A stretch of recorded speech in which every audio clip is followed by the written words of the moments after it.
The Pegu Club.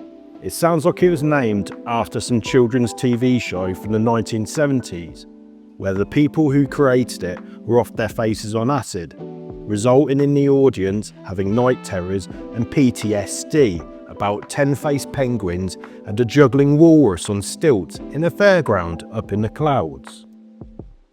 The ingredient lineup: London dry gin, Curacao or triple sec, fresh lime juice, Angostura bitters and orange bitters. Add 2 ounces, that's 60 ml of gin to our shaker. Follow this up with 3/4 an ounce, that's 22.5 ml of Curacao.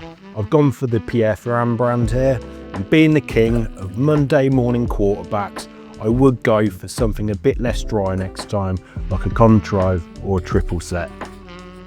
Then add 1/2 ounce, that's 15 ml of fresh lime juice. Add 1 dash of orange bitters. Add 1 dash of Angostura bitters.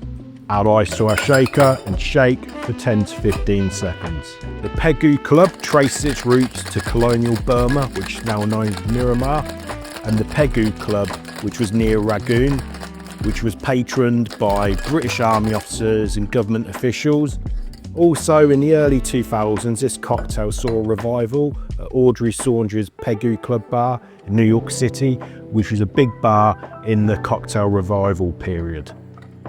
Double strain into a chilled coupe glass, then garnish with a lime wheel.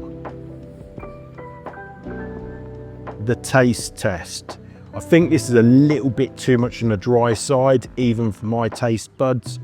I don't think it's too bad at all, but I reckon I could do it a little bit better with some Contro or triple sec, or perhaps even 1/4 ounce of simple syrup.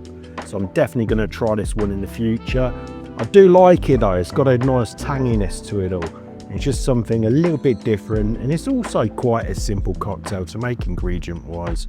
It reminds me of some similar specs of other drinks. Yeah, so it's a good one. I'm definitely going to try this again, but just, swap around some of the ingredients a little bit.